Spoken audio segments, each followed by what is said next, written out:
نیزے پہ فرق شاہ شہیداں بلند ہے، نیزے پہ فرق شاہ شہیداں بلند ہے، نیزے پہ فرق شاہ شہیداں بلند ہے،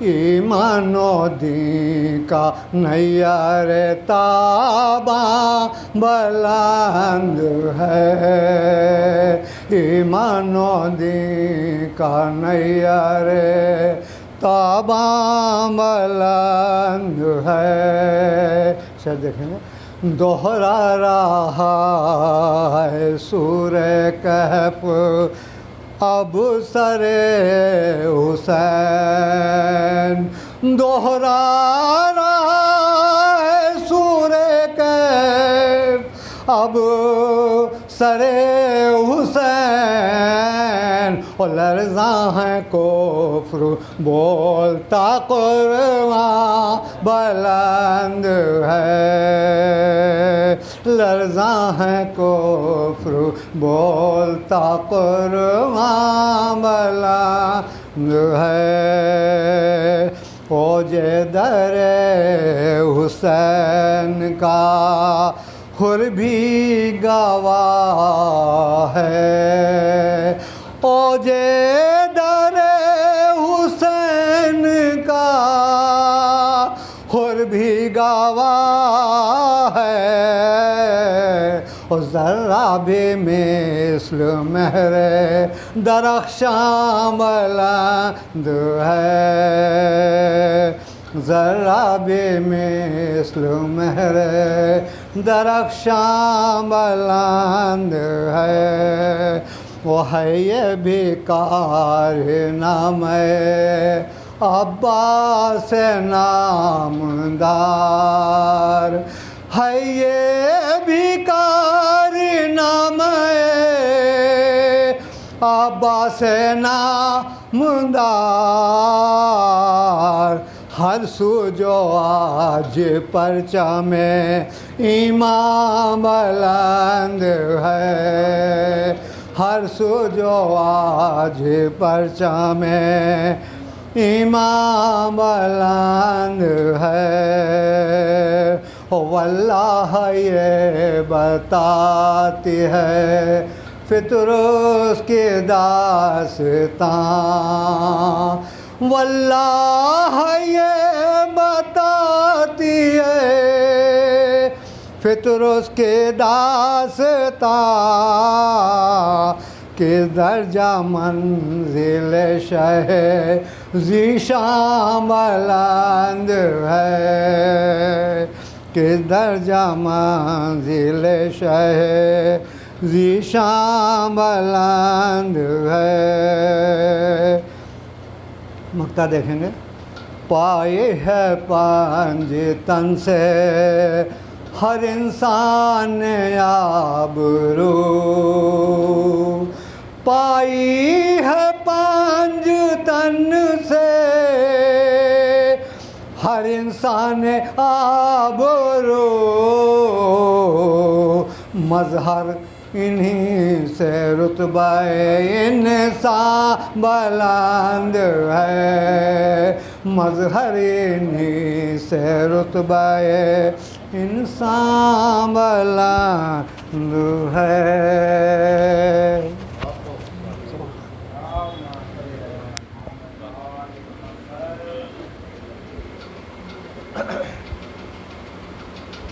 نعرے حیدری، نعرے صلوات، صلی علی محمد و آل محمد۔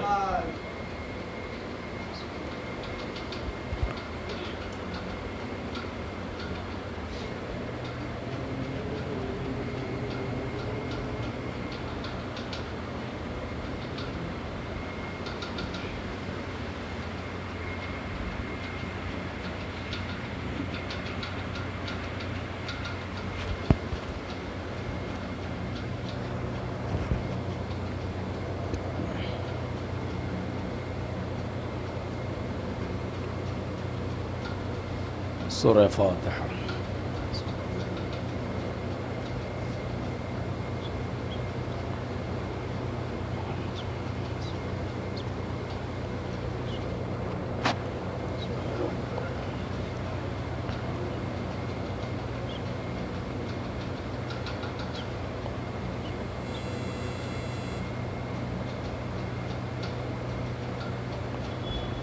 اعوذ باللہ من الشیطان اللعین الرجیم، بسم اللہ الرحمن الرحیم۔ الحمد للہ الذی جعل الحمد مفتاحا لذکرہ وسببا للمزید من فضلہ ودلیلا علی آلائہ وعظمتہ، لا تدرکہ العیون بمشاہدۃ العیان ولکن تدرکہ القلوب بحقائق الایمان۔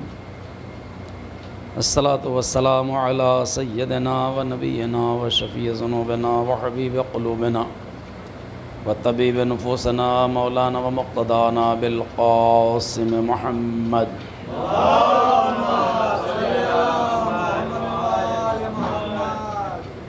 والصلاة والسلام على آلہ الطیبین الطاہرین المعصومین ولعنۃ اللہ علی اعدائہم اجمعین من الآن الى قیام یوم الدین آمین یا رب العالمین۔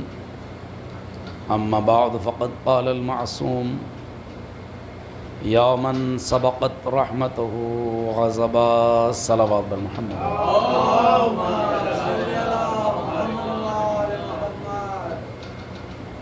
ایک بہت چھوٹا سا فقرہ ہے جو دعائے جوشن کبیر کا حصہ ہے، اس کے 19ویں جز میں یہ فقرہ موجود ہے۔ دعائے جوشن کبیر وہ دعا ہے جو ہم کم از کم 23ویں شب قدر ماہ رمضان کی اس میں تو پڑھتے ہی، اور خاص طور سے پڑھتے ہیں، پانی پر دم کر کے پڑھتے ہیں، گنڈوں پر پھونک مارتے ہیں۔ یعنی یہ دیکھا گیا ہے کہ اگر ہم دعا کو ویسے نہ پڑھیں تو بزرگوں نے ایک ایسی چیز جاری کر دی ہے کہ ایسے نہیں پڑھے گا تو ایسے تو پڑھے گا ہی، کہ صاحب جو اس کا گنڈا بنا لے گا بچے محفوظ رہیں گے، جو اس کا پانی پیے گا بیماریوں سے محفوظ رہے گا۔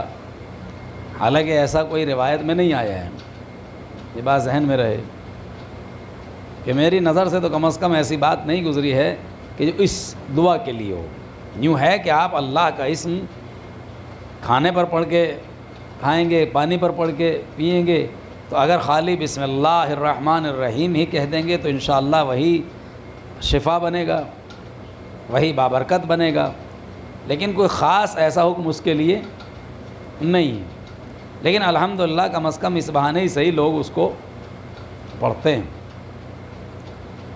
اور حکم تو تینوں راتوں کے لیے ہے، یعنی 19ویں شب بھی، 21ویں شب بھی اور 23ویں شب بھی، لیکن ظاہر ہے کہ دعا بڑی ہے، تقریباً 45-50 منٹ تو لگ ہی جاتا ہے اچھے رفتار سے پڑھنے والے کو بھی، اور اسی لیے لوگ زیادہ تر کم از کم 23ویں شب قدر میں تو پڑھتے ہیں ہی۔ اور اہم ترین دعا ہے یہ دعا، وہ ہے کہ جس میں اللہ کے 1000 نام کا تذکرہ کیا گیا ہے۔ 1000 یوں تو مشہور نام جو ہیں اللہ کے 99 ہیں، اکثر و بیشتر گھروں میں لگے رہتے ہیں، اسماء الہی 99، لیکن اس دعا میں جو ہے 1000 نام۔ اب وہ نام کیا، صفات ہیں اصل میں، اللہ کے جو صفات بیان کیے گئے ہیں ان کو ملا کر اور کچھ نام۔ اور اس دعا میں 10 جو فصلیں ہیں، چونکہ 100 فصلیں ٹوٹل ملا کے ہیں، ان 100 میں 10 وہ ہیں کہ جس میں نام کا ذکر کیا گیا ہے، یا رحیم ہو، یا کریم ہو، یا مبین ہو، یا متین ہو، وغیرہ وغیرہ۔ لیکن جو باقی جو 90 فصلیں ہیں ان میں اس کے دوسرے رحمت، غضب، کرم، عنایت، یہ اس طرح کی باتیں جو یعنی اس کو صفات میں شامل ہیں ان کا ذکر کیا گیا ہے۔ تو یہ فقرہ جو ہے یہ خداوند عالم کی رحمت سے متعلق ہے۔ ارشاد ہوتا ہے یا من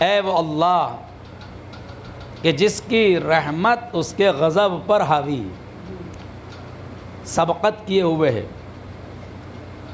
جس کی رحمت اس کے غضب سے آگے ہے، آگے آگے چلتی۔ دیکھیے یہاں یہ فقرہ بڑا اہم ہے۔ ہم اللہ کو رحمان اور رحیم تسلیم کرتے ہیں اس لیے کہ وہ ہے، اور ہر چیز کے لیے حکم دیا گیا کہ کوئی بھی کام شروع کرو بسم اللہ کہو، کوئی بھی کام بسم اللہ الرحمن الرحیم سے کام کا آغاز کرو۔ روایت میں یہاں تک آیا ہے کہ ہر وہ کام کہ جو بسم اللہ سے شروع نہ کیا جائے فہو ابتر، وہ دم کٹا ہے، یعنی اس کی گارنٹی نہیں ہے کہ وہ کام پورا ہو جائے تو الگ بات ہے، لیکن اللہ کی طرف سے گارنٹی نہیں ہے۔ دیکھیں کتنی بڑی بڑی بلڈنگیں بیچ میں رک جاتی ہیں کہ نہیں رکتی ہیں؟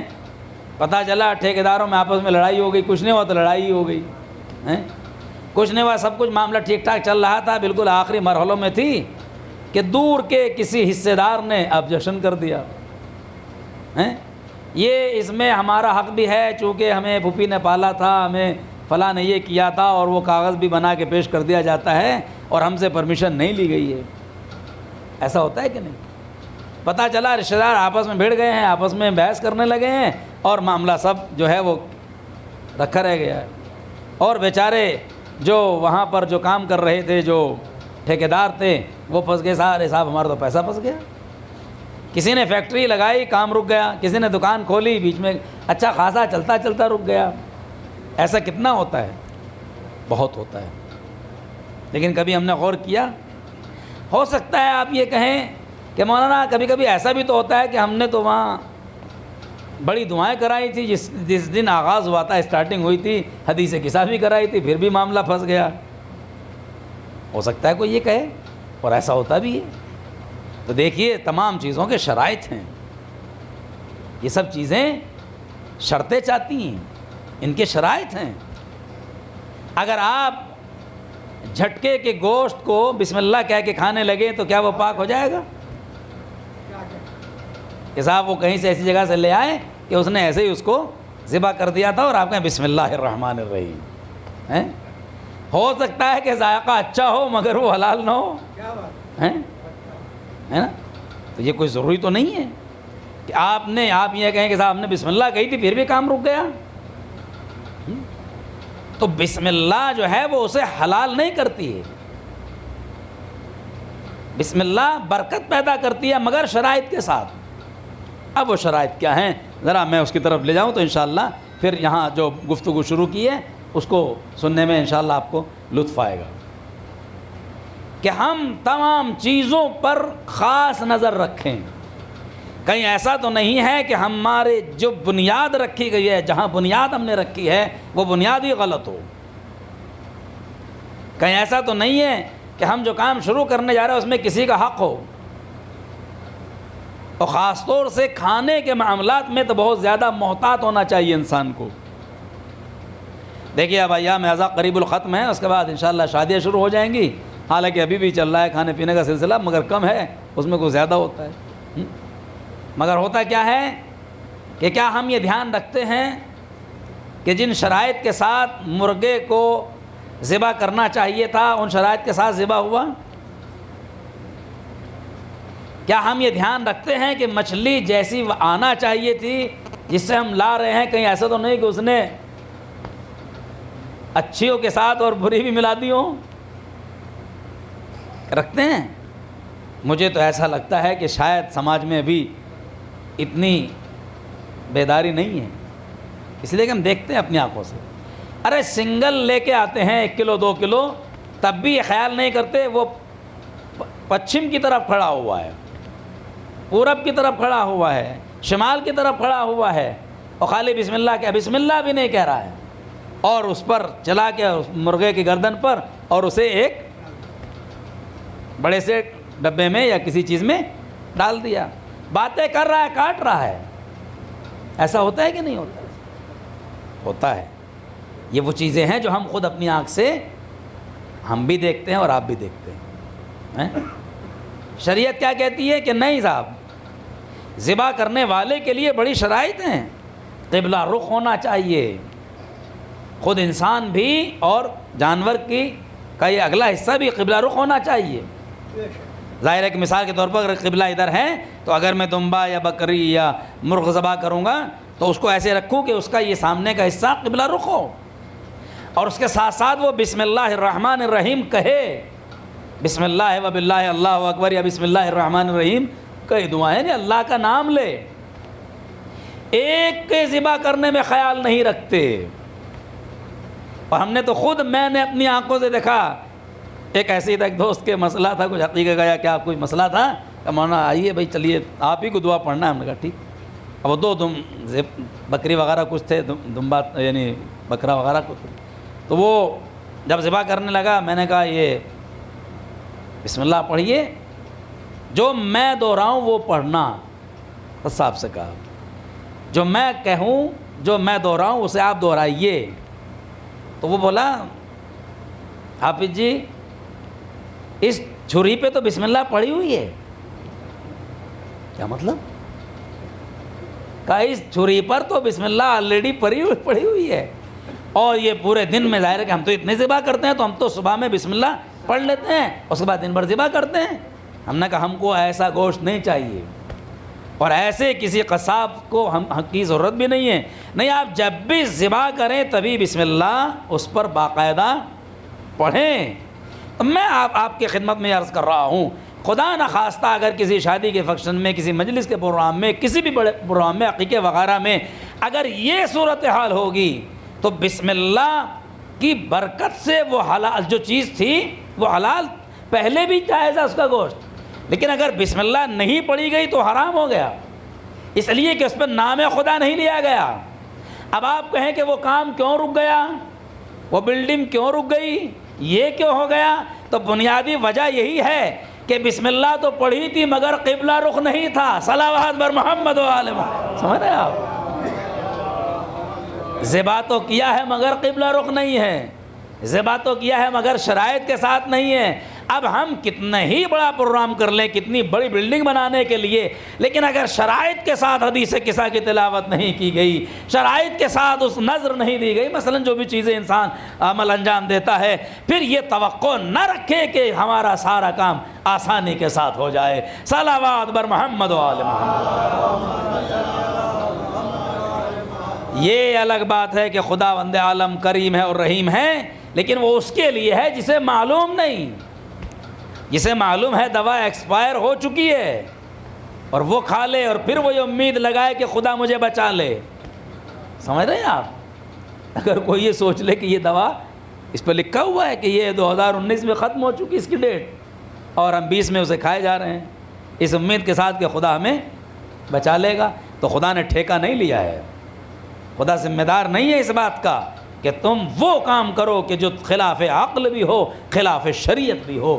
اور واقعی تو اسی لیے اس نے رحمت، اس کی رحمت غضب کے آگے آگے ہے مگر شرائط کے ساتھ۔ انسان کے علم میں نہیں ہے، انسان جاہل ہے، اسے بیچارے کو معلوم ہی نہیں تھا۔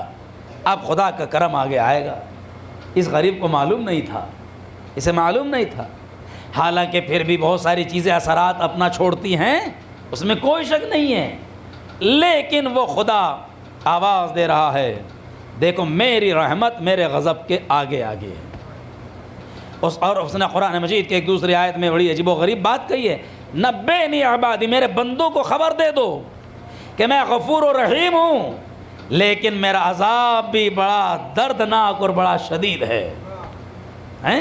پہلے خبر دی غفور و رحیم ہونے کی، پہلے جو آیت میں لفظ رکھا وہ غفور و رحیم کے ہونے کا رکھا کہ میں غفور و رحیم ہوں، اور فوراً یہ کہہ رہا میرا عذاب بڑا سخت ہے، تو میں آواز دو معبود، یہ دونوں چیزیں ایک ساتھ کیوں ملا لی؟ ایک پہلے کہہ رہا ہے کہ میں رحیم و کریم ہوں، غفور و تواب ہوں، توبہ قبول کرنے والا ہوں، پھر کہہ رہا ہے میرا عذاب بڑا سخت ہے۔ شاید آواز قدرت آئے اس لیے کہ کہیں یہ خالی رحمت سے دھوکے میں آ کر گناہ نہ کرنے لگے، کہ سوچنے کہ وہ تو ہے ہی غفور و رحیم، وہ تو ہے ہی کریم، اس لیے کہ ہر چیز کی ایک لمٹ ہے، ہر چیز کا ایک انداز ہے. ماں باپ اگر بچے کو ہر بار معاف کر دیں گے، ہر باپ اس کی غلطیوں کو اگنور کر دیں گے، تو ایک دن وہ بھی آئے گا کہ باپ اسے سخت ترین اس کی پٹائی کرے گا. جب وہ دیکھے گا یہ تو بگڑتا جا رہا ہے، یہ تو بہکتا جا رہا ہے، امتحان قریب ہے، پڑھ نہیں رہا ہے، یہ مسائل ہیں، یہ آگے نہیں بڑھ رہا ہے، تو پھر سخت نوٹس لیتے ہیں. شاید ذات پروردگار بھی یہی آواز دے رہی ہے، ہم غفور اور رحیم ہیں، لیکن جب دیکھیں گے کہ تم جہنم کی طرف بڑھ رہے ہو تو پھر اپنے عذاب کا مظاہرہ بھی کریں گے. صلوات بر محمد و آل محمد. یومن سبقت رحمتہ غضبا، اے وہ ذات کہ جس کی رحمت اس کے غضب کے آگے آگے چل رہی. ہم معصومین کو دیکھیں، معصومین وہ تو اس کی جمال اور کمال کا پرتو ہیں. انشاءاللہ اس پر گفتگو کروں گا تاکہ بات اچھی طریقے سے واضح ہو جائے. خدا کتنے آسانی کے ساتھ اپنے بندے سے راضی ہو جاتا ہے. کبھی ہم نے سوچا؟ دعائے کمیل کے لاسٹ پیراگراف میں کیا فقرہ ہے؟ یا سریع الرضا، اے جلدی راضی ہو جانے والے. مولا علی کی دعا ہے، مشہور و معروف دعا ہے. یا سریع الرضا اغفر لمن لا یملک الا الدعاء، اے راضی ہو جانے والے جلدی راضی ہو جا، اس لیے کہ میرے پاس دعا کے علاوہ کچھ اور ہے ہی نہیں. میرے پاس دعا کے علاوہ اور کچھ نہیں ہے. تو جب وہاں کہا جا رہا ہے جلدی راضی ہو جانے والا، اس کا مطلب ہے کہ گناہ اگر ہو بھی جائیں تو مایوس نہیں ہونا چاہیے، آمدن گناہ نہیں کرنا چاہیے. لیکن اگر ہو جائیں خواہشات نفس کے چکر میں، ماحول کے چکر میں، دوستوں کے ساتھ بگڑنے کی وجہ سے، بہت سارے مسائل کی وجہ سے، تو امید نہ توڑیں اس سے. لیکن جان بوجھ کر ہم ڈیٹ نکلی ہوئی دوا نہ کھائیں. ہو جائے تو پھر بچانے والا وہ ہے، اس لیے کہ وہ کریم ہے. کتنی جلدی راضی ہو جاتا ہے ہم اور آپ سمجھ نہیں سکتے. ایک واقعہ بڑا عجیب و غریب واقعہ ہے، ممکن ہے کسی موقع میں نے پڑھا ہو لیکن مجھے یاد نہیں آ رہا ہے. خدا کی رحمت بڑی عظیم ہے، بہت عظیم ہے اس کی رحمت. ایک باپ اور ایک بیٹا چلے ہوئے جا رہے تھے، جنگل میں سفر کر رہے تھے اور قافلہ ان کے ساتھ تھا، مطلب کچھ لوگ تھے. اور جب چلتے چلتے ایک رات ہو گئی، ایک جگہ وہ مہمان ہو گئے، ایک گڈریے کے یہاں، جو چوپان ہوتا ہے، غلبان جو بھیڑ بکری چراتا ہے، اس کے یہاں وہ مہمان ہو گئے. اتفاق سے باپ کی طبیعت بگڑی اور وہیں اس کا انتقال ہو گیا، بیٹا ساتھ میں. اب یہ بڑے پریشان کہ ہم تو سفر میں ہیں، پہلے کے زمانے کی باتیں ہیں جب اونٹوں سے لوگ چلتے تھے. ایسا بھی نہیں ہے کہ باپ کی میت کو جلدی سے گھر لے جائیں اور بھائی وہاں دفن کر دیں. جنگل و بیابان میں ہے، بس ایک چھوٹا سا قبیلہ ہے جس کے یہاں وہ مہمان اس وقت ہو گئے، وہ بھی گڈریوں کا جو بھیڑ بکری پالتے ہیں. انہوں نے کہا بھائی اب کیا، اب تو ہم واپس بھی نہیں جا سکتے، باپ کی قبر میت کو کیسے لے جائیں؟ تو یہ طے پایا کہ اس کو یہیں دفن کر دیا جائے، اس کے علاوہ کوئی چارہ نہیں. خیر غسل و کفن ہوا. اس نے اپنے میزبان سے پوچھا گڈریے سے، باپ اس کے مرا ہے اس کے بیٹے نے، کہ آپ لوگ نماز وغیرہ کیسے پڑھتے ہیں یہاں پر؟ نماز پڑھتے ہیں؟ کہا نماز تو پڑھتے ہیں. کہا کوئی معین ہے اس کا شخص؟ کہا نہیں ہمارے ہاں تو کوئی معین شخص نہیں ہے، کوئی مولانا ہے ہی نہیں. تو ظاہر ہے بیچارے لوگ کہاں کہاں آباد ہیں. یہ تو اب کی ترقی کا زمانہ ہے کہ جب اتنی ترقی ہو گئی تو ماشاءاللہ سب جگہ پڑھے لکھے لوگ موجود ہیں. پہلے کا زمانہ بڑا ایک مسئلہ تھا. کہا پھر کیسے دفن کرتے ہو؟ کہ نماز پڑھتے ہیں دفن کر دیتے ہیں. کون کرتا ہے؟ کہ کوئی نہیں، ہم ہی پڑھ دیتے ہیں نماز. کہا اچھا. کہا ٹھیک ہے، میرے باپ کا غسل و کفن ہو چکا ہے، پھر آپ ہی بھائی نماز پڑھ دیجیے، مجھ سے تو آتی نہیں. آپ نماز پڑھ دیے جیسے آپ پڑھتے ہیں اپنے مردوں پر. خیر جب جنازہ تیار ہو گیا، یہ گڈریا جو چوپان تھا غلبان، یہ آگے آیا اور اس نے اللہ اکبر کہا. جو ساتھ میں تھے اس کے بیچارے، جو اس کے ایک دو عزیز یا اس کے جو ساتھ آنے والے، وہ پیچھے کھڑے ہو گئے. اس نے کہا اللہ اکبر، اور مشکل سے 10-20 سیکنڈ میں یعنی آدھا منٹ کے اندر اندر نماز ختم کر دی. اور وہ سمجھا بھی نہیں اس نے کیا کہا ہے، نہ کوئی تکبیر کی آواز آئی نہ کچھ آواز آئی. بس پہلی بار تو آیا اللہ اکبر، اس کے بعد کچھ پتہ نہیں چلا کیا پڑا اس نے. نماز ختم ہو گئی. اس نے پوچھا کہ بھائی یہ تو بڑی مختصر تم نے نماز پڑھی, یہ کون سی نماز ہے؟ اس نے کہا بھائی اس سے اچھی نماز مجھے نہیں آتی, جو میں نے پڑھی ہے اس سے اچھی نماز مجھے نہیں آتی ہے. جو مجھے سب سے اچھی یاد تھی وہ نماز میں نے پڑھ دی ہے. اب بیچارہ مرتا کیا نہ کرتا. اس نے کہا ٹھیک ہے بھائی جو جی ہو گئی ہے ہو گئی, چلیے اس کو دفن کر دیا جائے. والد کو اس نے صلوات محمد علیہ وسلم کو تشریف لایا, اس نے اپنے باپ کی میت کو دفن کر دیا. اور ظاہر ہے کہ اس کے بعد لوگ سو گئے اپنے کھانا وانا کھا کے, جیسے بھی سو. خواب میں اپنے باپ کو دیکھتا ہے کہ اس کی کنڈیشن بڑی اچھی ہے, اچھا لباس پہنے ہوئے, اچھے خوش و خرم ہے. تو اس کہا بابا جان آپ کی یہ حالت کس وجہ سے ہے؟ آپ تو بڑے خوش نظر آ رہے ہیں, اتنے اچھے ہیں, یہ کس لیے؟ تو باپ نے فرمایا کہ بیٹا وہ جو اس نے نماز پڑھی تھی اسی کی وجہ سے میری یہ حالت ہے. اب تو یہ بڑا چوکا کہ ہم تو سمجھ رہے تھے کہ وہ نماز عجیب و غریب ہے. تو اس کے پاس گیا کہ بتاؤ بھائی تم نے کون سی نماز پڑھی تھی, کیا پڑھا تھا تم نے؟ کہا میں نے تو کچھ نہیں پڑھا, بس یہ پڑھا جب میں نے نماز شروع کی تو یہ کہا پالنے والے یہ بندہ جس کا انتقال ہوا ہے یہ آج کی شب میرا مہمان تھا, لیکن مجھے میزبانی کا موقع ملا ہی نہیں. میں نے یہ طے کر رکھا تھا کہ میں ایک دمبا ذبح کروں گا اور اچھے سے اس کی میزبانی کروں گا. اب یہ میرا مہمان تو رہا ہی نہیں, اب تیرا مہمان ہے.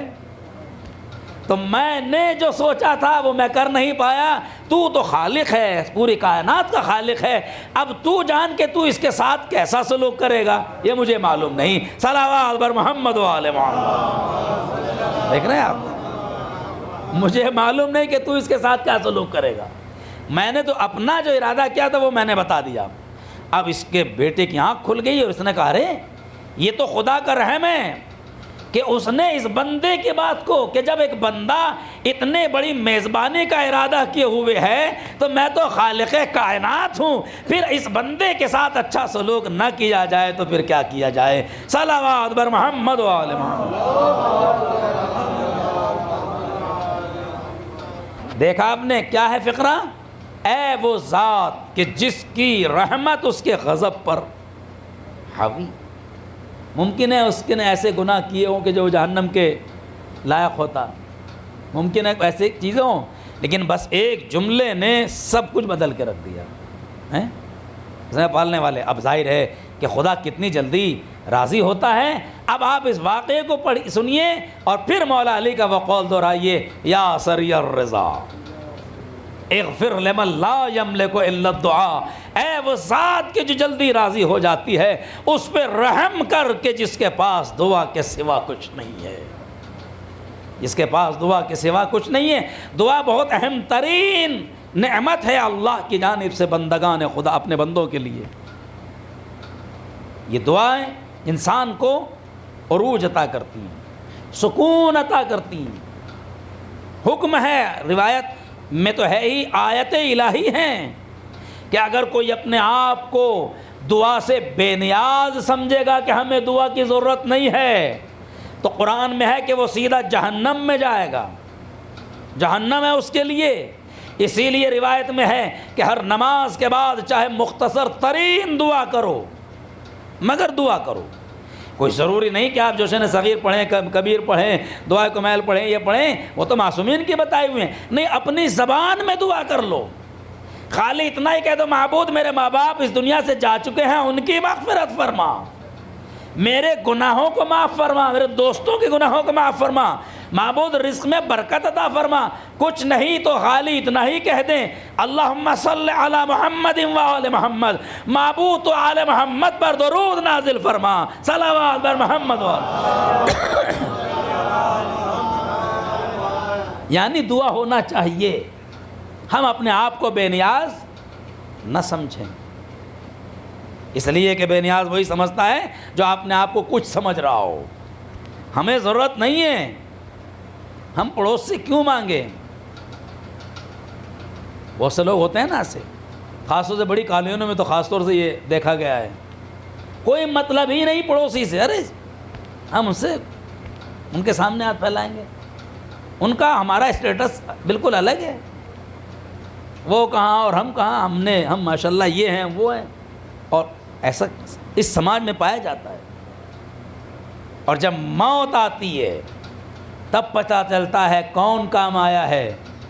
اب کوئی نہیں دیکھتا کہ اسٹیٹس دیکھ کے بلاؤ کہ صاحب بڑا آدمی مرا ہے تو بڑے آدمی یہاں ہیں. نہیں، وہی کام آتے ہیں کہ جن کو ہم حقیر سمجھ رہے تھے. خالق کائنات اسی کی طرح توجہ کر رہا ہے. دیکھو، اپنے آپ کو ایک دوسرے سے بے نیاز نہ سمجھ لینا.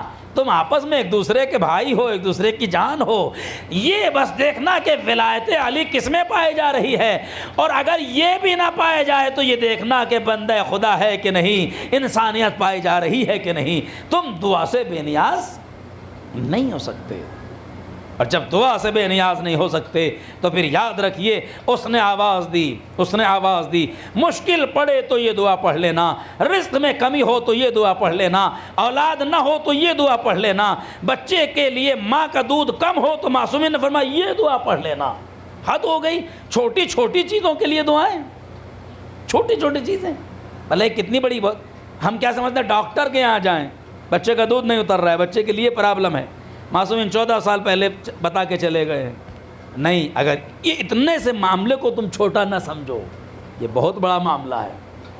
درد ہو رہا ہے، ہم سمجھتے ہیں ٹیبلیٹ لیں، وہ بھی ضروری ہے، لیکن معصومین نے یہ بتایا کہ نہیں، اگر تم واقعی صاحب ایمان ہو تو اپنے سر پر ہاتھ رکھ کے بدہنا بازو پکڑ کے 7 مرتبہ الحمد کی تلاوت کر لو.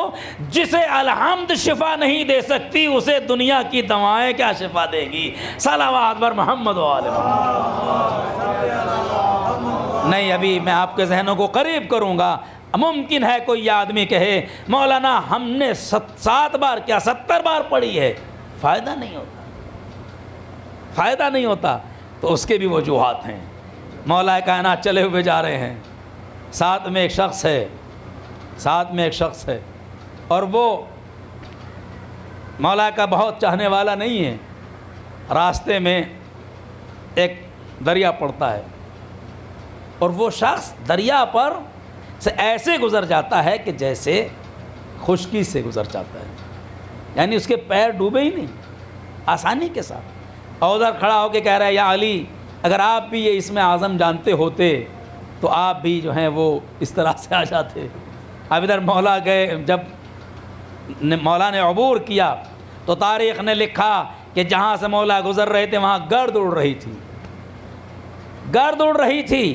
وہ گیا تو ایسا نہیں تھا. امام نے فرمایا کہ دیکھا تم نے، کہا آپ نے کیا پڑھا؟ کہ میں نے پڑھا کیا سورہ الحمد کی تلاوت کی، یا بعض روایتوں میں ہے کہ بسم اللہ الرحمن الرحیم کی تلاوت کی. بعض روایتوں میں یہاں تک بھی واقعات اصل میں الگ الگ بھی ہیں کہ اس نے کہا کہ میں نے علی کا نام لیا اور وہ جانتا ہی نہیں تھا کہ یہ ہیں. تو آپ نے فرمایا جس کا نام تو نے لیا ہے وہ خود میں ہی تو ہوں. صلوات بر محمد و آل محمد. تو واقعات الگ الگ ہیں، اس لیے کئی شقیں اس میں پیدا ہوتی ہیں. میں عرض یہ کر رہا ہوں عزیزان گرامی کہ ہم ممکن ہے کہ بہت ساری چیزیں کرتے ہوں مگر اس میں اثر پیدا نہ ہوتا ہو. تو اثر کے لیے کیا ہے کہ زبان میں اثر پیدا ہونا چاہیے. جب زبان میں اثر پیدا ہوگا تو پوری الحمد کی بات تو بہت الگ ہے، بسم اللہ بھی اگر پڑھ دی جائے گی تو وہی اثر پیدا ہوگا کہ جو پورے بڑے بڑے سوروں میں ہیں. مگر مشکل یہی ہے کہ ہم گناہوں سے آلودہ ہیں، گناہوں میں ہم لتھڑے ہوئے ہیں، اور اس کے بعد یہ شکایت کرتے ہیں معبود یہ دعا قبول نہیں ہو رہی. نہیں، دعا حتماً قبول ہوتی، اس سے ہمیں غافل نہیں ہونا چاہیے. ہاں یہ الگ موضوع ہے، تاخیر ہو جائے دعا میں، قبول ہونے میں تاخیر ہو جائے، ایک الگ موضوع. اور خاص بندگان خدا کی، بندہ مومن کی کبھی کبھی دعا قبول بھی نہیں ہوتی جان بوجھ کر، اس لیے کہ خداوند عالم، یہ روایت میں آیا ہے کہ جب اسے قیامت کے دن اس دعا کا اجر ملے گا جو دنیا میں قبول نہیں ہوئی تھی، تو وہ یہ کہے گا اس سے تو میری کوئی دعا قبول ہی نہ ہوتی.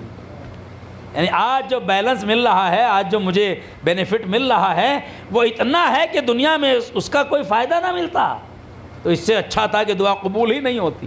یہ تو خدا بہتر جانتا ہے، مگر کہیں کہیں دعا ضرور قبول اس لیے مالک کرتا ہے تاکہ بندہ مایوس نہ ہو جائے، بندہ مایوس نہ ہو جائے، اس لیے کہ مایوسی بھی انسان کے لیے اچھی چیز نہیں ہے۔ جب مایوس ہو جاتا ہے تو اس کے عمل کی رفتار میں کمی واقع ہو جاتی ہے، اس کے عمل کی رفتار میں کمی ہو جاتی ہے، لہذا کہیں ہے کہ دعا فوراً قبول ہوتی۔ ایک شخص نے مولا کائنات کی خدمت میں عرض کیا، مولا اللہم صلی علی محمد، میرے آقا اب اگر ہمیں کسی معلوم ہے کسی چیز کا کہ یہ چیز ہمیں ملنا ہی ہے، پھر ہم دعا کیوں کریں؟ مثال کے طور پر کسی کا بہت قریبی آدمی یا بہت خاص رشتہ دار کسی منصب پر فائز ہو اور اس کے باپ بیٹے نے یا بھتیجے نے یا بھانجے نے وہاں کوئی اپلیکیشن لگائی ہو جہاں پر بڑا مشکل سے سلیکشن ہوتا ہو اور بڑی مشکل سے وہ نوکری ملتی ہو، اور اسے پتہ ہے وہاں تو چچا جان ہے ہی، وہاں تو ابا جان ہے ہی، وہاں تو فلاں رشتہ دار ہے ہی، ہمیں کوئی روک ہی نہیں پائے گا۔ تو کبھی کبھی ایسا ہوتا ہے نا، ہمیں پتہ رہتا ہے یہ چیز ہوگی، اندازہ ہو جاتا ہے کہ یہ چیز ہوگی، تو وہی بات اس نے کہ مولا اگر ہمیں کسی چیز کے بارے میں معلوم ہے کہ یہ ہماری یہ چیز ہم کو ملنا ہی ہے، پھر دعا کیوں کریں؟ دیکھیں بڑا اہم مسئلہ ہے، پھر دعا کیوں کریں؟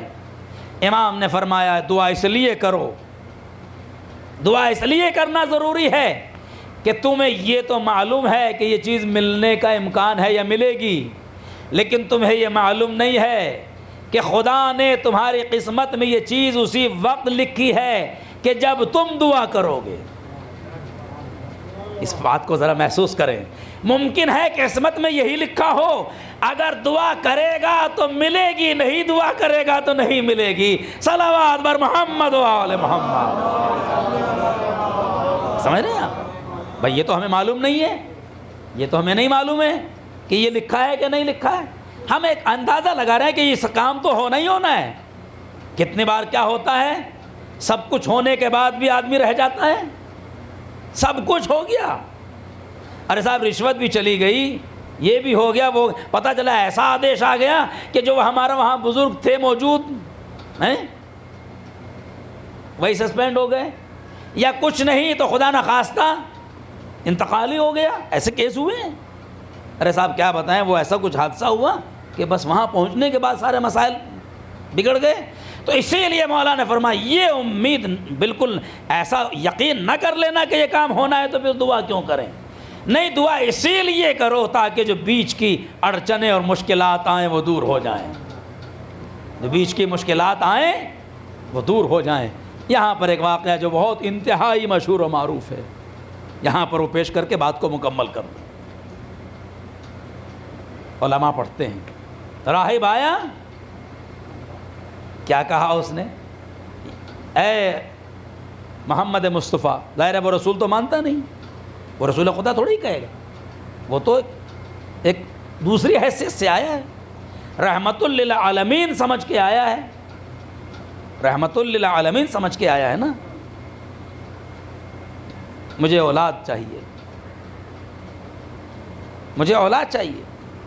پیغمبر نے فرمایا کہ خود انتظار کیا اور کچھ بات کہا کہ ہماری قسمت میں اولاد نہیں ہے، مشہور واقعہ ہے، بچے بچے کو معلوم۔ لیکن ایک چیز میں آپ تک پہنچانا چاہ رہا ہوں، بعض مسائل لوگ کہتے ہیں کہ راہب تو شادی نہیں کرتے، یہ نہیں کرتے، لیکن دیکھیے ایسے کوئی ضروری نہیں ہے، بہت سے فرقے ان کے ایسے بھی ہیں کہ جو وہ شادیاں بھی کرتے ہیں، آج بھی ہیں، آج بھی۔ حالانکہ راہب کے صحیح معنی یہی ہیں کہ جس نے دنیا سے اپنے کو علیحدہ کر لیا ہو، اسی لیے اسلام میں رہبانیت جائز نہیں ہے۔ ہم اگر رہبانیت اختیار کر لیں کہ دنیا سے کوئی تعلق نہ رکھیں تو یہ منع کیا گیا ہے، شادی نہ کریں منع کیا گیا ہے، بے تعلق ہو جائیں، بیوی بچوں کو چھوڑ دیں، پوچھے ہی نہیں، منع کیا گیا ہے۔ پیغمبر اسلام کے پاس ایسے 3 عورتیں آئیں، آنے کے بعد انہوں نے شکایت کی، یا نبی اللہ میرا شوہر جنگل چلا گیا ہے، آتا ہی نہیں، عبادت کر رہا ہے۔ دوسری نے بھی شکایت کی کہ رہتا ہر وقت نماز پڑھا اور روزہ ہی رکھتا رہتا ہے، ہر وقت مسجد ہی میں رہتا ہے۔ تیسری نے بھی اسی قسم کی شکایت کی۔ تاریخ نے لکھا کہ پیغمبر نے کہا بلال اذان دو، اذان سے مراد یعنی اعلان کرو، سب لوگ مسجد میں آ جائیں۔ اور جب آ جائے تب پیغمبر نے فرمایا میں نے بھی شادی کی ہے، میرے بھی بیوی بچے ہیں، میں بھی گھر کے کام کرتا ہوں، میں سارے وہ کام کرتا ہوں جو ایک انسان کو کرنا چاہیے، اگر یہ جائز ہوتا اور اچھا ہوتا تو پہلے میں کرتا، تم نے کیوں کر لیا یہ؟ تو یہ رہبانیت سے مراد یہ ہے کہ ہم بے تعلق ہو جائیں۔ تو راہب کے معنی تو وہی ہیں، لیکن چونکہ بعض لوگ تھے ایسے کہ جو اراجوی ہیں کچھ فرقے، خیر کچھ ایسا بھی رہا ہوگا، لیکن واقعہ ہے مجھے اولاد چاہیے، کہا نہیں ہے۔ تھوڑی دیر میں امام حسین آ گئے، اور جب امام آ گئے تو تاریخ نے لکھا کہ یہ خوش ہو گیا اور اس نے ان کی سفارش لگوائی۔ اسے پتا تھا ان سے بڑی محبت کرتے ہیں، بڑی محبت کرتے ہیں، اے فرزند رسول آپ کہہ دیجئے اپنے نانا سے۔ اب جب حسین نے کہا بابا جان ہم نے اسے ایک بیٹا عطا کر دیا، ہماری وجہ سے، یعنی آپ کہیے اللہ سے کہ ہم اس کو بیٹا دے رہے ہیں۔ پیغمبر فرما رہے ہیں کہ نہیں ہے قسمت میں، حسین کہہ رہے ہیں کہ نہیں، ہم نے ایک دیا، دو دیا، 7 دیے۔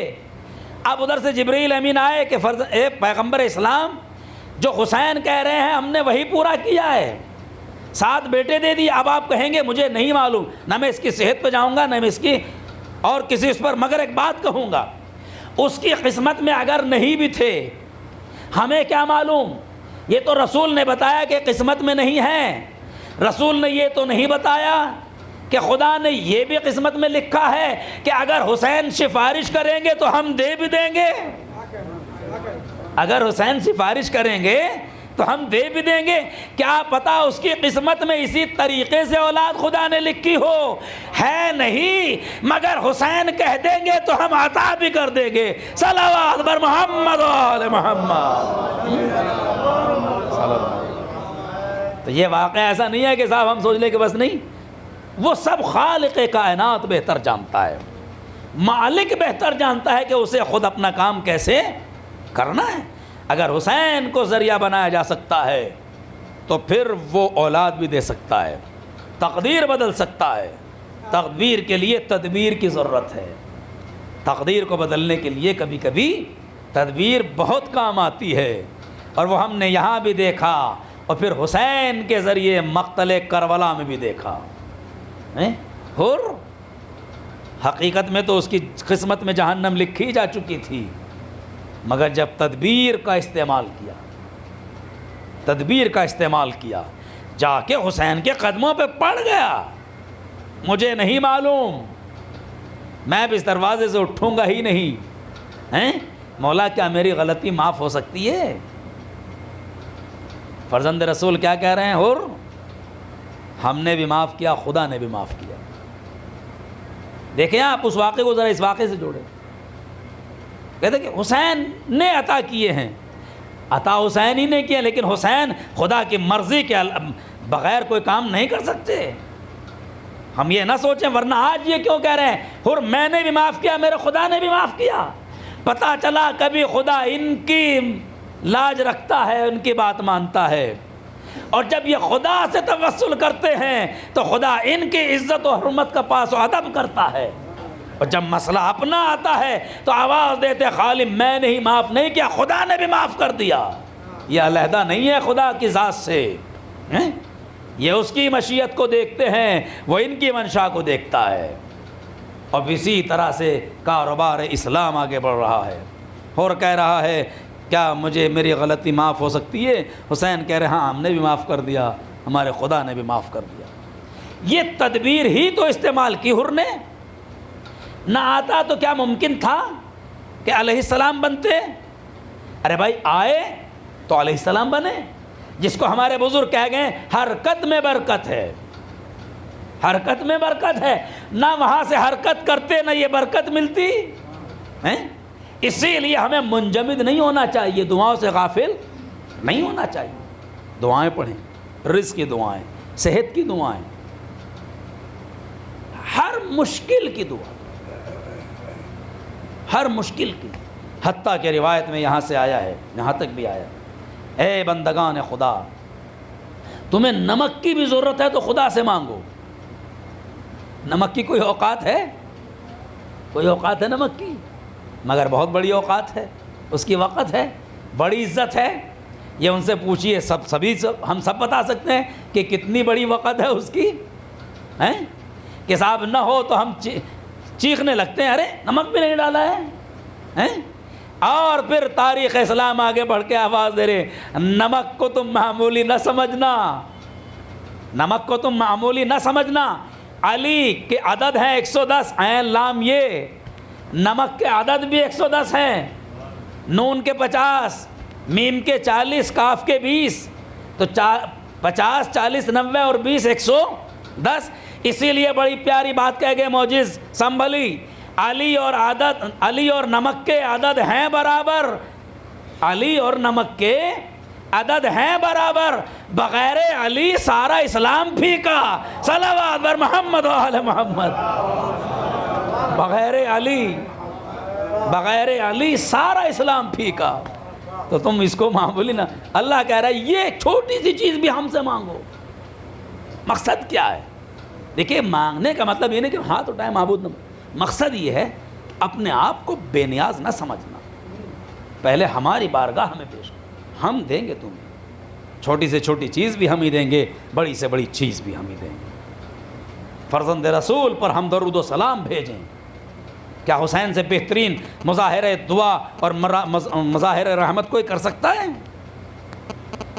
کوئی نہیں کر سکتا۔ ایام 40 قریب الختم ہے، کل آخری تاریخ ہے، کل ماہ سفر کی، اور صرف اب ہمارے پاس مشکل سے 9 دن باقی غم کے۔ اب آپ اندازہ لگائیں کہ یہ دن وہ ہیں کہ جس میں ہم حسین مظلوم کے غم کے ساتھ ساتھ ان اسیروں کا تذکرہ کرتے ہیں کہ جنہوں نے حسین کے مقصد کو محفوظ رکھا، حسین کے مقصد کو بچایا۔ اللہ اکبر۔ کربلا میں حسین کی زندگی ظاہری طور سے لوگوں نے ختم کر دی تھی، ظاہری طور سے، نو کے نیزہ پہ سر بلند تھا، ابھی آپ سن رہے تھے سلام میں، یہ سر نہیں بلند تھا، یہ اسلام کا مقدر تھا جو روشن ہو رہا تھا، یہ پیغمبر اسلام کا سر تھا، یہ علی مرتضیٰ کا سر تھا، قرآن کو نو کے نیزہ پہ بلند کر دیا گیا تھا۔ قرآن کی تلاوت ہو رہی ہے، سورہ کہف کی تلاوت ہو رہی ہے، رسول کا بوڑھا صحابی دیکھ کے کہتا ہے، فرزند رسول آپ کا قصہ تو اصحاب کہف سے بھی زیادہ عجیب ہے، جزاکم ربکم خیر الجزا۔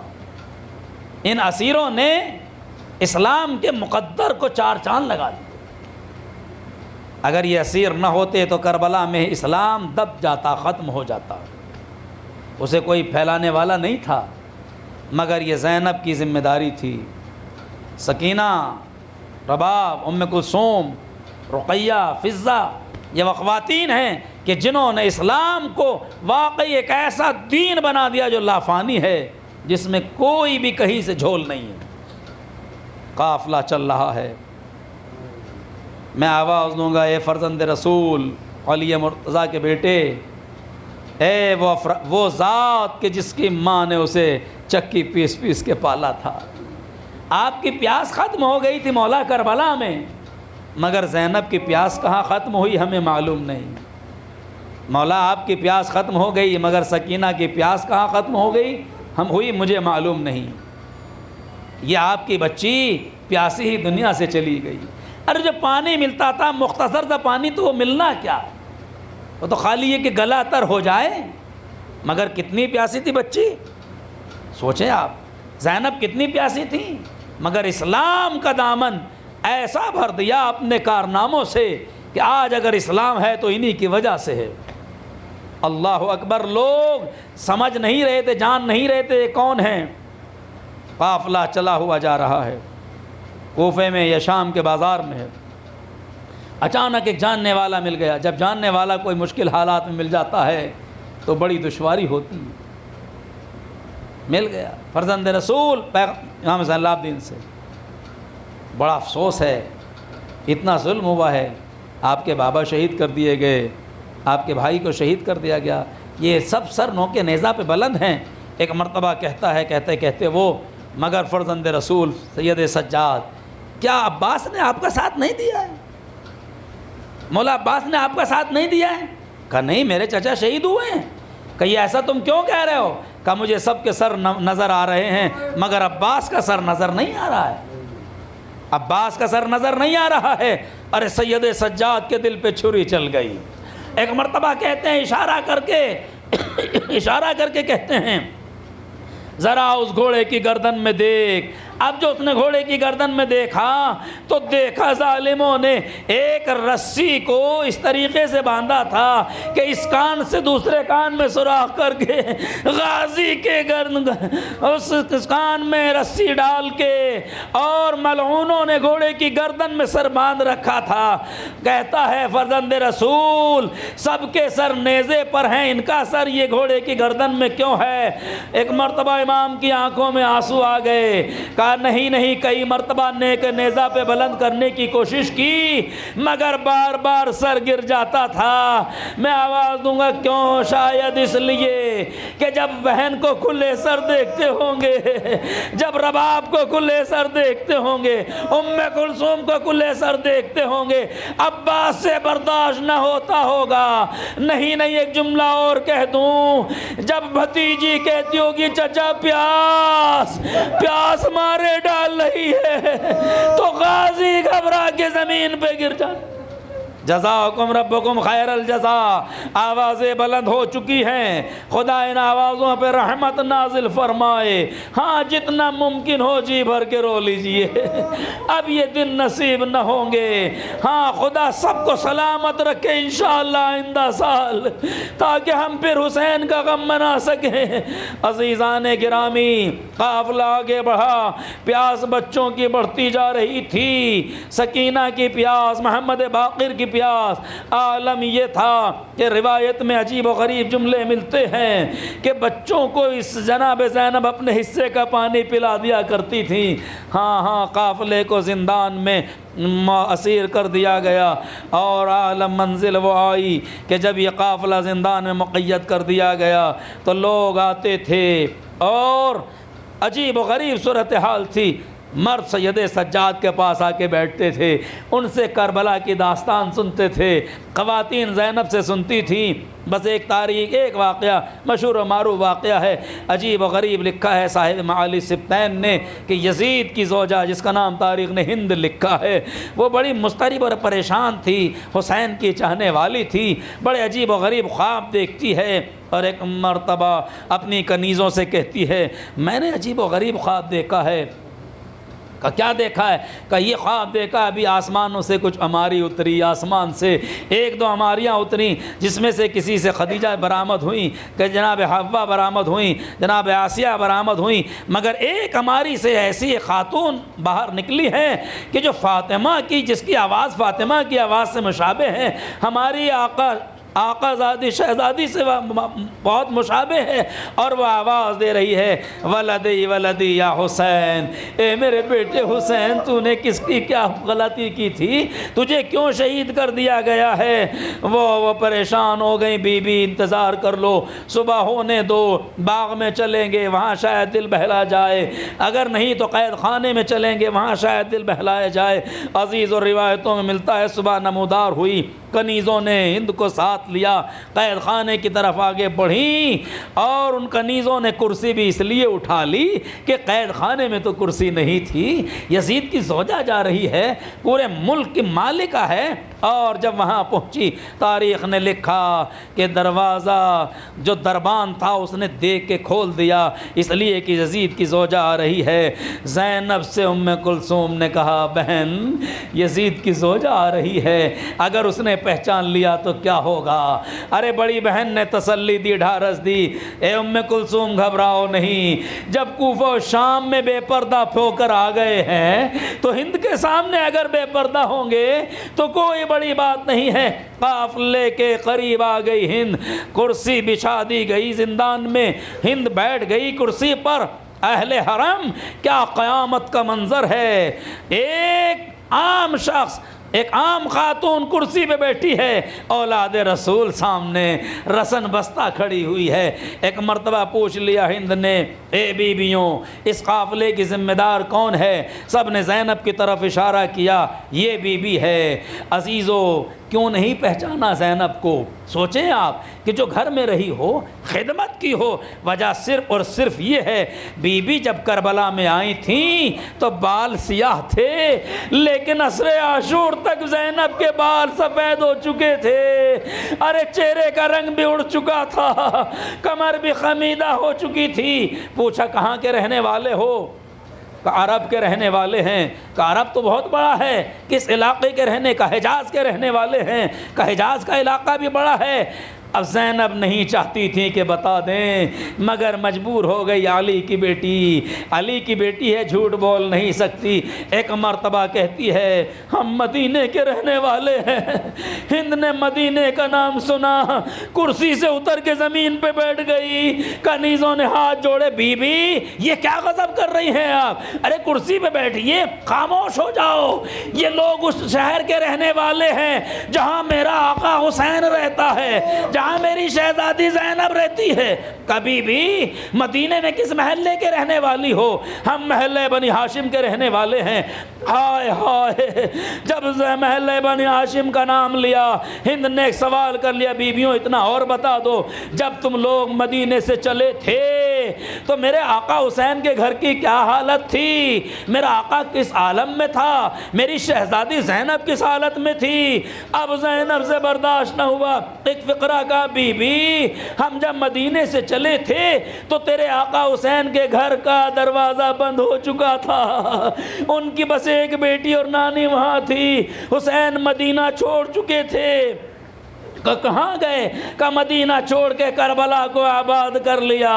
ارے یہ کہتے کہتے زینب سے اب رہا نہ گیا، ایک جملہ کہا، اے ہند تو نے پہچانا نہیں، میں زینب ہوں، یہ سکینہ حسین کی بچی ہے۔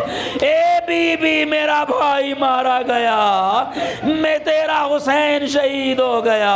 ہند نے سر پیٹ لیا، اے اللہ، ارے کیا قیامت آ گئی، میں نے اس عالم میں زینب کو دیکھا کہ اس کا سر کھلا ہوا تھا۔ سیعلم الذین ظلموا ای منقلب ینقلبون الہی بحق الزہرا وابیہا وبعلہا وبنیہا والسر المستودع فیہا۔ پالنے والے بحق محمد وآل محمد ہماری اس عزاداری کو قبول فرما، اور جو بھی مشکلات ہیں مؤمنین کی ان کو دور فرما۔ پالنے والے بحق محمد وآل محمد یہ تمام بزرگ، نوجوان، بچے، مائیں، بہنیں، ان سب کو اپنے حفظ اور امان میں رکھ، ان کی عمروں میں اضافہ فرما، آئندہ بھی ہم سب کو غم حسین میں شریک فرما۔ اگلے سال میرے معبود اس شان سے محرم ہو کہ جیسے اس کا حق ہے۔ پروردگارہ بحق محمد وآل محمد فرزند زہرا کے ظہور میں تعجیل فرما، ان گھروں میں خیر و برکت عطا فرما، مؤمنین کی مشکلات کو دور فرما، حکومتوں کی سازشوں کو دور فرما، جو مؤمنین بیمار ہیں ان سب کو شفائے کامل عاجل عطا فرما۔ میرے معبود بحق محمد وآل محمد ہماری اس عزاداری کو قبول فرما۔ گزارش ایک مرتبہ سورہ حمد، 3 مرتبہ سورہ توحید الرحمہ کا مرحوم رضا حسین عابدی اور ان کے اہلیہ اور محمد رضا کے تمام جو اعزاء اس دنیا سے جا چکے، وہ اور اپنے اعزاء کے ارواح کو بخش دیں۔